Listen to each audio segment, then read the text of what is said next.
Hi traders, welcome back. കഴിഞ്ഞ ദിവസം നമ്മൾ മാർക്കറ്റ് അനാലിസിസ് ചെയ്യുന്ന സമയത്ത് നമ്മൾ പറഞ്ഞിട്ടുണ്ടായിരുന്നു നമ്മുടെ വ്യൂ എന്ന് പറയുന്നത് മാർക്കറ്റ് ഈ റേഞ്ചിന് മുകളിൽ വന്നാൽ 25,462 എന്നുള്ള ലെവലിന് മുകളിൽ വന്നാൽ മാത്രമേ എന്ത് ചെയ്യുന്നുള്ളൂ നമ്മൾ ട്രേഡുകൾ പ്ലാൻ ചെയ്യുന്നുള്ളൂ. നിഫ്റ്റിയിൽ 25,518 അതേപോലെ 25,595 എന്നുള്ള ലെവലുകളാണ് നമ്മുടെ നെക്സ്റ്റ് ടാർഗറ്റ് എന്ന് പറഞ്ഞിട്ടുണ്ടായിരുന്നു.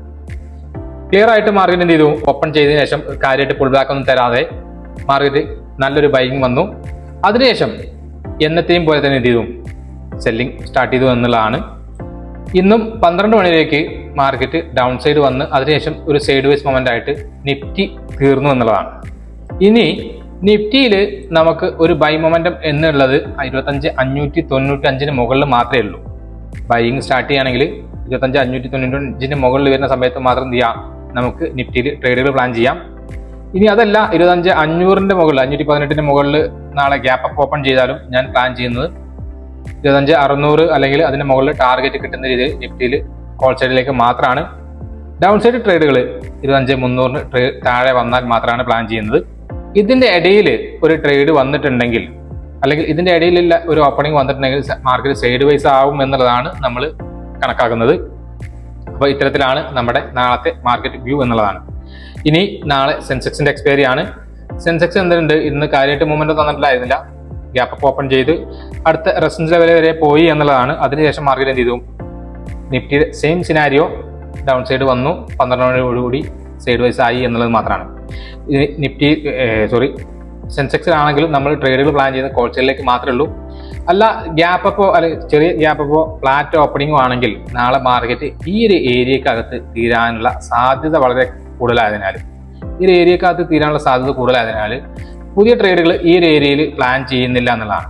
ഈ ഒരു ഏരിയയിൽ മാർക്കറ്റ് ഓപ്പൺ ചെയ്തിട്ട് ഏതെങ്കിലും ഒരു സൈഡിൽ ബ്രേക്ക് ഔട്ടോ ബ്രേക്ക് ഡൗണോ കിട്ടുകയാണെങ്കിൽ മാത്രമേ നിന്നുള്ളൂ ട്രേഡുകൾ പ്ലാൻ ചെയ്യുന്നുള്ളൂ. മാർക്കറ്റിൽ ഓവറോൾ ഒരു സൈഡ് വൈസ് മൊമെന്റം തന്നതിന് ശേഷം കഴിഞ്ഞ 4 ദിവസം ഒരു സൈഡ് വൈസ് മൊമെന്റം തന്നതിന് ശേഷമാണ് എന്ത് ചെയ്തത്, മാർക്കറ്റ് ഇന്ന് ഗ്യാപ്പ് അപ്പ് ഓപ്പൺ ചെയ്ത് മുകളിലേക്ക് പോയത്. അപ്പോൾ ഈ ഒരു ട്രെൻഡ് തന്നെ കണ്ടിന്യൂ ചെയ്യാനുള്ള സാധ്യത കൂടുതലാണ് എന്നുള്ളതാണ് നമ്മൾ എക്സ്പെക്ട് ചെയ്യുന്നത്. മിഡ് ക്യാപ്പ് ആണ് ഇന്ന് നല്ല രീതിയിൽ ഒരു സെൽ ഓഫ് വന്നിട്ടുണ്ടായിരുന്നു. ഒരു സമയത്ത് ഏകദേശം 1.5% മുകളിൽ മാർക്കറ്റ് ഡൗൺഫാൾ വന്നിട്ടുണ്ടായിരുന്നു. ചെറിയ ഗ്യാപ്പ് അപ്പിൽ ഓപ്പൺ ചെയ്തതിനു ശേഷം ഏകദേശം 3% അടുത്താണ് ആ ഒരു ഗ്യാപ്പ് അപ്പിൽ നിന്ന് താഴെ വന്നത്. കണ്ടിന്യൂസ് സെൽ ഓഫ് ആയിരുന്നു ഉച്ചവരേക്ക്.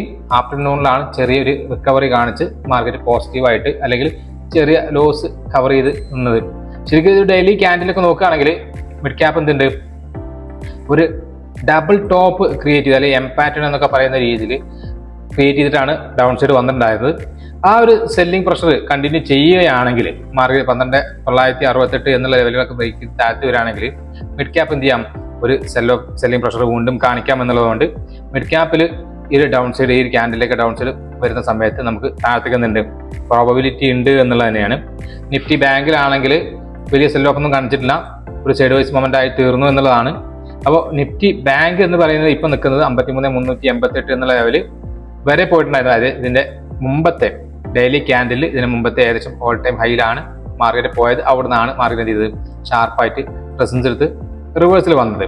അപ്പം ഇവിടെ നമുക്ക് എന്ത് ചെയ്യാൻ പറ്റും, ഈ ഒരു ഏരിയ ഒന്ന് ബ്രേക്ക് ചെയ്യുന്നത് വരെ വെയിറ്റ് ചെയ്യുക എന്നുള്ളത് മാത്രമേ ചെയ്യാനുള്ളൂ. 53,358 മുകളിൽ ഒരു 15 മിനിറ്റിന്റെ ക്യാൻഡലെങ്കിലും ക്ലോസ് ചെയ്യാതെ ബാങ്ക് നിഫ്റ്റിയിൽ പുതിയ ട്രേഡുകൾ പ്ലാൻ ചെയ്യാൻ നിൽക്കണ്ട.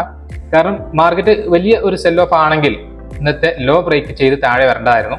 അത്തരത്തിലുള്ള ഒരു സിനാരിയോ കാണിക്കാത്തതുകൊണ്ട് തന്നെ നാളെ ഈ ഏരിയക്ക് അടുത്തോ അതല്ലെങ്കിൽ മുകളിലോ ഓപ്പൺ ചെയ്ത് ഒരു ക്യാൻഡിൽ ക്ലോസിംഗിന് ശേഷം ചെയ്യാൻ പറ്റും നമുക്ക് പുതിയ ഉയരങ്ങൾ 54,000 വരേക്ക് അല്ലെങ്കിൽ 53,800 53,950 എന്നുള്ള ലെവൽ വരേക്ക് ടാർഗറ്റ് ചെയ്ത് നിഫ്റ്റി ബാങ്കിലും ട്രേഡ് പ്ലാൻ ചെയ്യാൻ പറ്റും.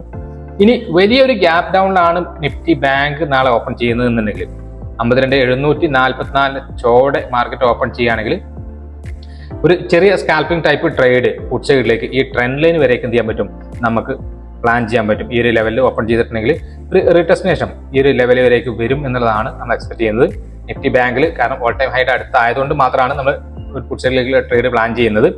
ഇതൊക്കെയാണ് നാളേക്കുള്ള നമ്മുടെ മാർക്കറ്റ് വ്യൂ എന്ന് പറയുന്നത്. അപ്പോൾ നാളെ മാർക്കറ്റ് ഓപ്പൺ ചെയ്യുന്നത് നാളെ സെൻസെക്സിന്റെ എക്സ്പയറി ഉള്ള ദിവസമാണ്. പക്ഷെ സെൻസെക്സിൽ പൊതുവേ നമ്മൾ ട്രേഡ് ചെയ്യാറില്ല, ലിക്വിഡിറ്റി കുറവാണ്. മാർക്കറ്റ് ഓർഡേഴ്സ് പഞ്ചാവാൻ ബുദ്ധിമുട്ടുണ്ട് പല ബ്രോക്കേഴ്സിലും എന്നുള്ളതുകൊണ്ട് നമ്മൾ മാക്സിമം ട്രേഡുകൾ നിഫ്റ്റിയിലോ ബാങ്ക് നിഫ്റ്റിയിലോ കോൺസെൻട്രേറ്റ് ചെയ്യാറാണ് പതിവ്. അപ്പോൾ നാളെ പിന്നെ ഈ പറഞ്ഞ രീതിയിലായിരിക്കും നമ്മൾ പ്ലാൻ ചെയ്യുന്നത്. നിഫ്റ്റിയിലാണെങ്കിൽ നാളെ നമ്മൾ ചെയ്യുന്നത് 25,595 അല്ലെങ്കിൽ 25,600 മുകളിൽ ക്ലോസിംഗ് സമയത്ത് മാത്രവും, ഡൗൺ സൈഡ് ആണെങ്കിൽ 25,300 താഴെ മാത്രമേ ട്രേഡ് പ്ലാൻ ചെയ്യുന്നുള്ളൂ. അതല്ലാതെ മാർക്കറ്റ് ഓപ്പൺ ചെയ്ത് കഴിഞ്ഞാൽ ഒരു സൈഡ് വൈസ് മാർക്കറ്റ് ആവാനുള്ള സാധ്യത കൂടുതലായതുകൊണ്ട് രണ്ട് സൈഡിലും കോൾ ഓപ്ഷൻ പുട്ട് ഓപ്ഷൻ 25,600 മുകളിൽ ഒരു കോൾ ഓപ്ഷനും 25,300 താഴെ ഒരു പുട്ട് ഓപ്ഷൻ സെല് ചെയ്ത് നമ്മൾ തീറ്റ DKയുടെ ഒരു ആനുകൂല്യം മുതലെടുക്കാൻ മാത്രമേ നോക്കുന്നുള്ളതാണ്. അപ്പോൾ വീഡിയോ നിങ്ങൾക്ക് ഇഷ്ടപ്പെട്ടു എന്ന് വിചാരിക്കുന്നുണ്ട്. ഇഷ്ടപ്പെട്ടിട്ടുണ്ടെങ്കിൽ തീർച്ചയായും ലൈക്ക് ചെയ്യുക, ഷെയർ ചെയ്യുക, അതേപോലെ സബ്സ്ക്രൈബ് ചെയ്യുക.